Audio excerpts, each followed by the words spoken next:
കൂട്ടുകാരെ, ഞാനിന്ന് നിങ്ങളോട് പറയാൻ പോകുന്നത് വിശുദ്ധ ഡൊമിനിക് സാവിയോയുടെ കഥയെക്കുറിച്ചാണ്. നിങ്ങളെല്ലാവരും ആകാംക്ഷരാണെന്ന് എനിക്കറിയാം.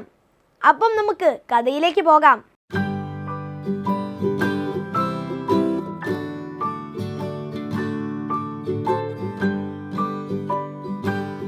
1842 ഏപ്രിൽ 2-ാം തീയതിയാണ് വിശുദ്ധ ഡൊമിനിക് സാവിയോ ജനിച്ചത്. ചാൾസ് സാവിയോയുടെയും ബ്രജീത്തായുടെയും മകനായിരുന്നു വിശുദ്ധ ഡൊമിനിക്കിൻ്റെ ജനനം. ചെറുപ്പം മുതലേ മാതാവിനോട് അതിതീവ്ര ഭക്തി പുലർത്തിയിരുന്ന ഒരു കുട്ടിയായിരുന്നു വിശുദ്ധ ഡൊമിനിക്. തൻ്റെ 9-ാമത്തെ വയസ്സിൽ തൻ്റെ ഏറ്റവും വലിയ ആഗ്രഹം പള്ളിയിൽ അച്ഛനെ അറിയിച്ചു. തനിക്ക് ആദ്യ കുർബാന സ്വീകരിക്കണം. ആ സമയത്തൊക്കെ അത് ചെറിയ ആഗ്രഹമാണോ, 9-ാം വയസ്സിൽ തന്നെ ആദ്യ കുർബാന സ്വീകരിക്കണമെന്നത്? പക്ഷേ ഡൊമിനിക് സാവിയോ നല്ലൊരു കുട്ടി ആയതിനാലും പ്രാർത്ഥനകളെല്ലാം ഏറ്റവും നന്നായി പഠിച്ചിരുന്നതിനാലും പള്ളിയിലച്ഛൻ അതിന് സമ്മതിച്ചു. അങ്ങനെ ഡൊമിനിക് തൻ്റെ ഏറ്റവും വലിയ ആഗ്രഹമായ ആദ്യ കുർബാന അങ്ങനെ സാക്ഷാത്കരിച്ചു.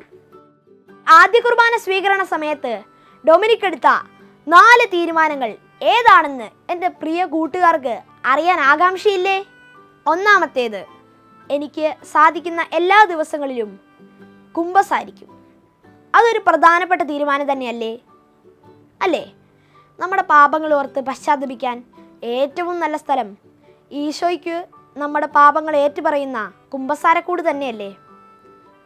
രണ്ടാമത്തേത്, ഈശോയും മാതാവും എൻ്റെ സ്നേഹിതരായിരിക്കും. അതേ പ്രിയപ്പെട്ട കൂട്ടുകാരെ, ഈശോയും മാതാവും നമ്മുടെ സ്നേഹിതരാണെങ്കിൽ നമുക്ക് എന്തെങ്കിലും പേടിക്കേണ്ടതുണ്ടോ? നിങ്ങൾ പറ, പേടിക്കേണ്ടതുണ്ടോ?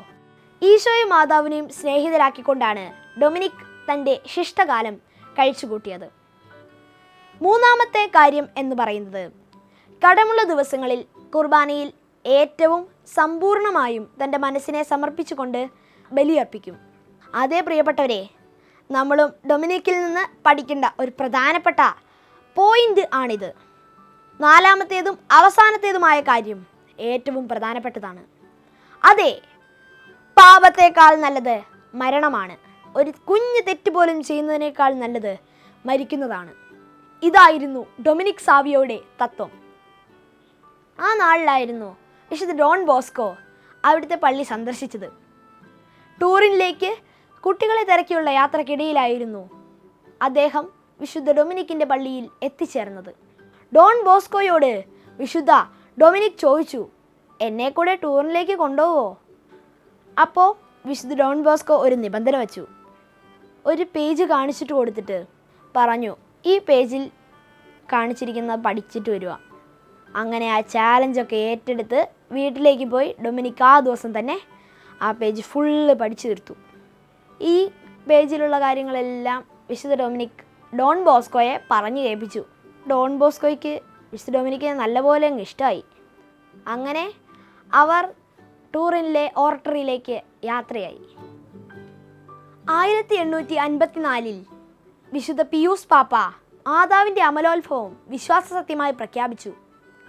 അത് മാതാവിനോടുള്ള ഭക്തി ഡൊമിനിക്കിൽ ഉണർത്തുന്നതിന് ഒരു വലിയ പ്രചോദനമായി മാറി.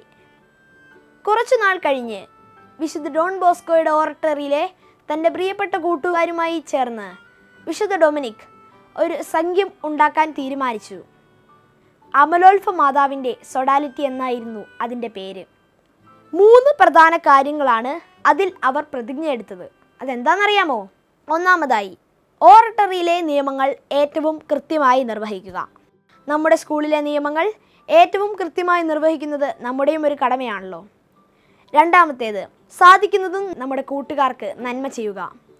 മൂന്നാമത്തെ കാര്യം എന്നത്, നമുക്കുള്ള സമയം ശരിക്കും ഉപയോഗിക്കുക.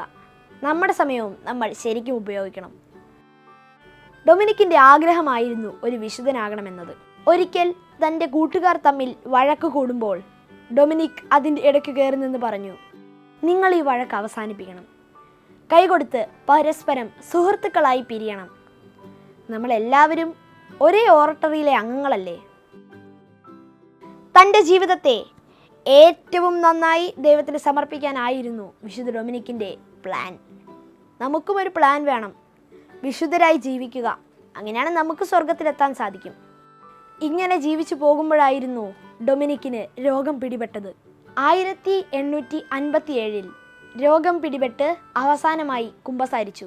തൻ്റെ വീട്ടിലേക്ക് മടങ്ങാൻ പോവുകയായിരുന്ന ഡൊമിനിക് തൻ്റെ സൊഡാലിറ്റി അംഗങ്ങളോട് താൻ പറഞ്ഞ പ്രതിജ്ഞകൾ ഏറ്റവും സമ്പൂർണ്ണ മനസ്സോടും കൂടെ നിറവേറ്റണമെന്ന് അവരോട് പറഞ്ഞു. അങ്ങനെ വിശുദ്ധ ഡൊമിനിക് യാത്രയായി. വീട്ടിലെത്തിയപ്പോൾ അപ്പച്ചൻ്റെയും അമ്മയുടെയും സഹോദരങ്ങളുടെയും സ്നേഹം വിശുദ്ധ ഡൊമിനിക്കിന് ഏറ്റവും നന്നായി ലഭിച്ചിരുന്ന സമയമായിരുന്നു അത്. വിശുദ്ധ ഡൊമിനിക് രോഗബാധിതനായി കിടക്കയിലായി. ആ വർഷം തന്നെ വിശുദ്ധ ഡൊമിനിക് ഈ ലോകത്തോട് വിട പറഞ്ഞു.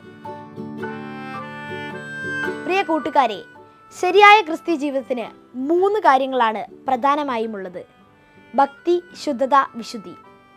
ഇത് നമ്മുടെ ജീവിതത്തിലും നാം പാലിക്കണം. വിശുദ്ധ ഡൊമിനിക് സാവിയുടെ ജീവിതത്തെ അനുകരിച്ചുകൊണ്ട് നമ്മുടെ ജീവിതത്തിലും ചില മാറ്റങ്ങൾ നമുക്ക് ഉണ്ടാക്കാം.